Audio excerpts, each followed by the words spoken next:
Alors aujourd'hui, le Seigneur nous dit « Je suis le chemin ». Alors je voudrais qu'on essaie de comprendre ce que ça veut dire, parce que c'est vraiment important, il insiste. D'abord, ça veut dire que dans le monde réel, on n'obtient pas quelque chose comme ça tout de suite maintenant. Ça arrive peut-être dans la consommation. Mais dans le monde réel, si l'on cherche Dieu, si l'on cherche la vie, si on cherche la vérité, cela ne s'obtient pas comme ça tout de suite maintenant. Il y a un chemin, un cheminement à faire. Non seulement il faut du temps, mais il faut aussi cheminer, marcher.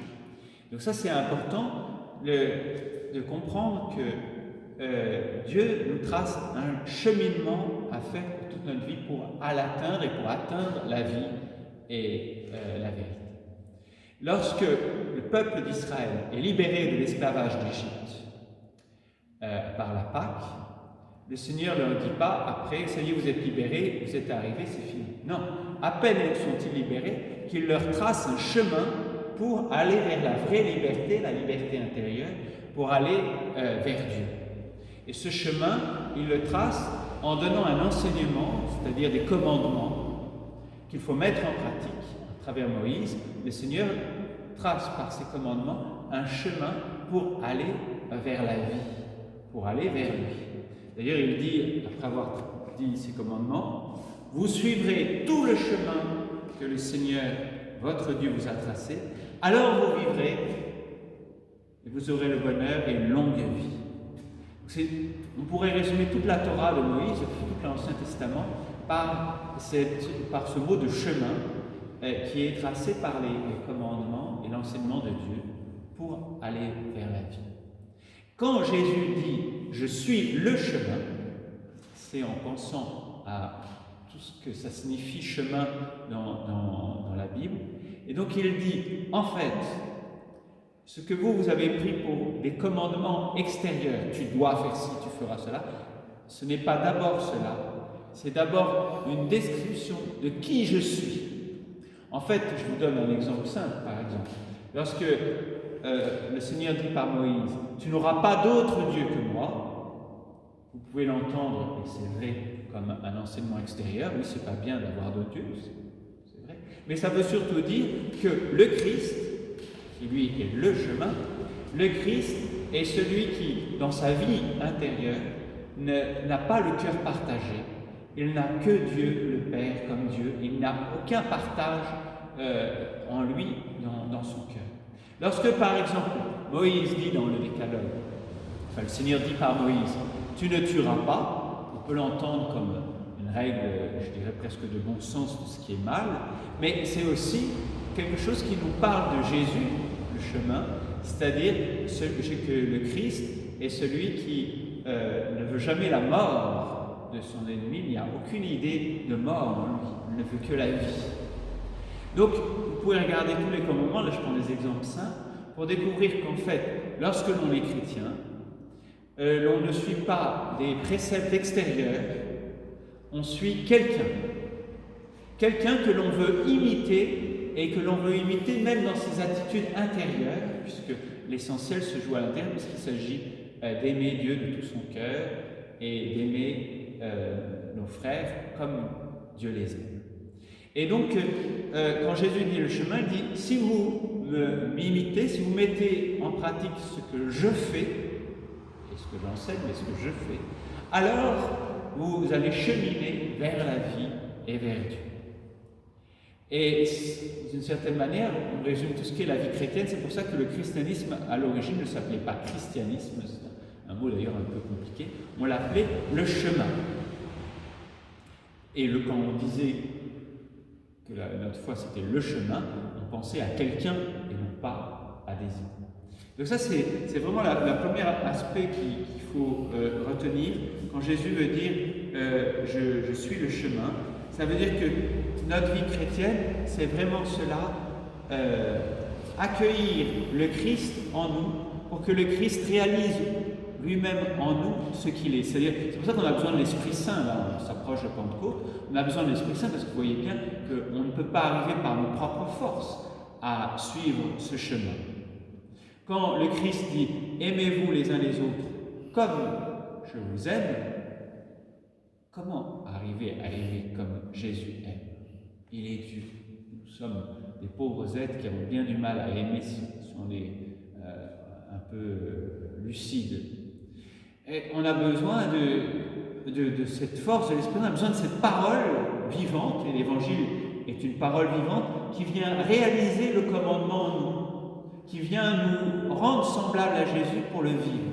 Parce que si on entendait simplement « tu aimeras ton prochain, tu aimeras ton frère, comme aimez-vous les uns les autres, comme je vous ai aimé », ou l'autre commandement qui est premier « tu aimeras Dieu de tout ton cœur, de toute ta force », si on devait compter sur nos propres forces, le chemin resterait inaccessible.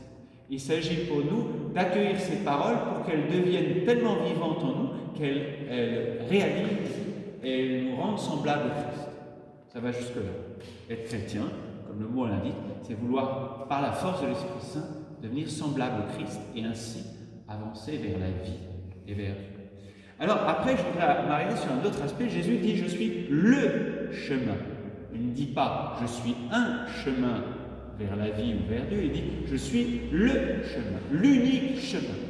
Jésus veut nous enseigner par là que tous les autres chemins vers la vie et vers le divin sont des impasses. Alors entendre ça aujourd'hui dans ce monde relativiste, ça choque. Ah, ben alors les autres religions sont des impasses. Oui, tout chemin de sagesse humaine, tout chemin qui prétend atteindre Dieu par ses propres forces, sans le Christ, sont des impasses. C'est pas moi qui dis, c'est Jésus. Je suis le chemin, puis la vérité, la vie. Il n'y a pas d'autre chemin. Et alors bien sûr, le Christ vient rejoindre tout être humain, et il n'est pas le Christ seulement des chrétiens, comme si on en était possesseur. Il est le créateur de tout être humain, et il parle au cœur de tout être humain, et il fait cheminer tout être humain qui s'ouvre à lui. Mais c'est bien le Christ, et pas quelqu'un d'autre. Le Christ tel qu'il s'est fait connaître à nous dans l'Évangile et par l'Esprit. Et donc, ça c'est important.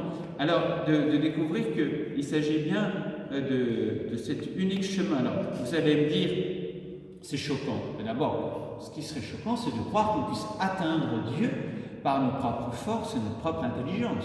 Soyons humbles. Aucun être humain ne peut atteindre Dieu, ni atteindre la vie éternelle par sa seule intelligence et ses forces. On a besoin du seul qui a été qui soit le chemin, du Christ. D'abord, restons humbles avant de dire « c'est choquant que Jésus soit le seul chemin ». Non, ça veut dire qu'on est tous incapables d'atteindre Dieu par nos forces. C'est ce que dit Jésus. Nul ne va au Père que par moi. Et l'autre chose qu'il nous faut comprendre, c'est que quand Jésus dit cela, nous on pense tout de suite « oui, mais pour aller vers Dieu et vers la vie, il suffit d'aimer ». C'est vrai. C'est ce que dit saint Paul. Prenez le chemin de l'amour que le Christ a tracé, lui le seul qui a été jusqu'au bout du chemin de l'amour, en donnant sa vie, en nous aimant, jusqu'à s'offrir à Dieu pour nous. C'est dans la lettre aux Éphésiens. Donc, oui, le chemin du Christ est un chemin d'amour. Mais soyons lucides, notre façon d'aimer n'est pas du tout à la hauteur de ce qui est nécessaire pour atteindre Dieu qui est amour, pour atteindre la vie. Commençons le chemin en reconnaissant que nous ne savons pas aimer. Parce que si on commence à dire oui, il suffit d'aimer, je sais aimer, ça veut dire qu'on ne chemine plus. Ça veut dire qu'on est déjà arrivé. Et donc si on veut cheminer, il faut commencer par reconnaître qu'on n'est pas arrivé. Et donc qu'on ne sait pas aimer. Et donc on va avancer sur ce chemin de vie et d'amour, de ce chemin spirituel que le Christ va tracer parce qu'on démarre en constatant qu'on a besoin d'avancer. Donc ça c'est important. Si on est un peu humble, ça n'a rien de choquant de dire que Jésus est l'unique chemin. C'est choquant pour celui qui prétendrait trouver par ses propres forces. Et voilà, et donc ça c'est aussi important de voir que Jésus est le chemin. D'ailleurs, rappelons-nous dans notre propre conversion, pour ceux qui ont vécu une conversion, on l'a tous vécu à un moment ou à un autre.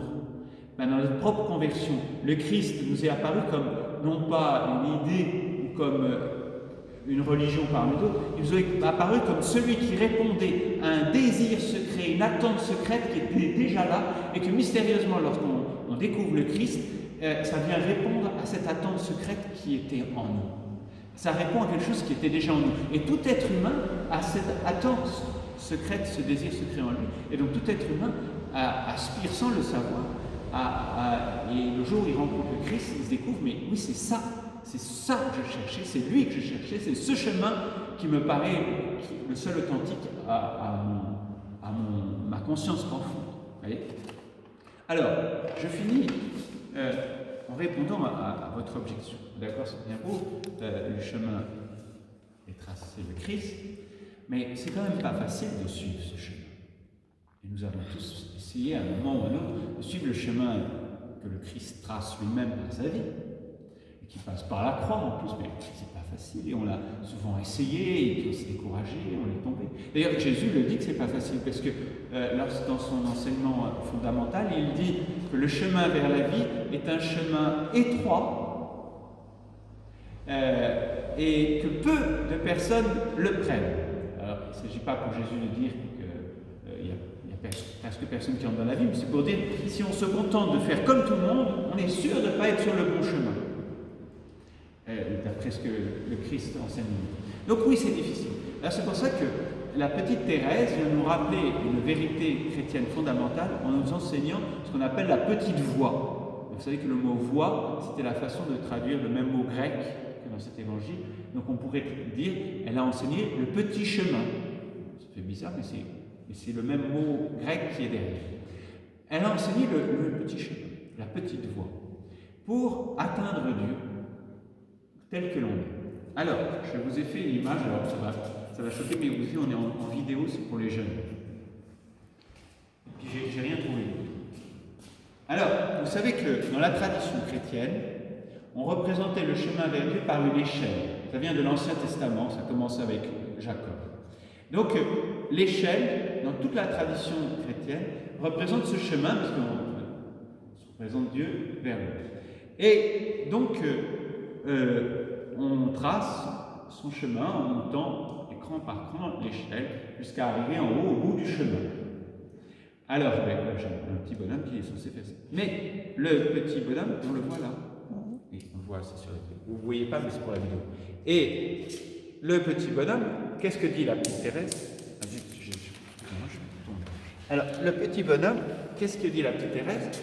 La petite Thérèse, elle dit, voilà, elle a toujours voulu suivre ce chemin, mais à peine avait-elle essayé de monter une des marches du chemin vers Dieu, vers la vie, qu'elle retombait et elle se retrouvait sans cesse au point de départ. Alors, je ne sais pas si ça renvoie à vos expériences personnelles, mais moi, ça me parle beaucoup parce que très souvent, même quand ça fait 25 ans qu'on chemine fidèle au Christ, on a l'impression d'être toujours au point de départ, d'avoir essayé de monter une marche et de retomber, et de toujours à remonter cette marche. Et là, Thérèse dit, c'est pas grave.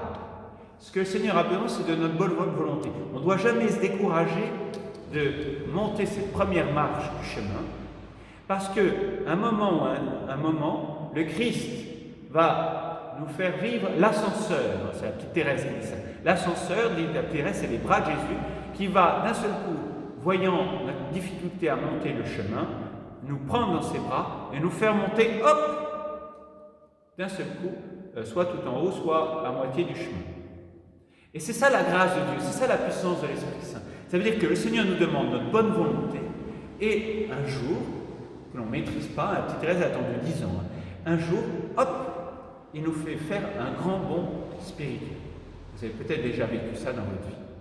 Et c'est exactement l'évangile d'aujourd'hui. L'évangile d'aujourd'hui, elle dit, je viendrai et je vous emmènerai avec moi pour que là où je suis, vous y soyez aussi. Parce que c'est ça le but du chemin. C'est d'être en Dieu, dans le Père, dans la vie.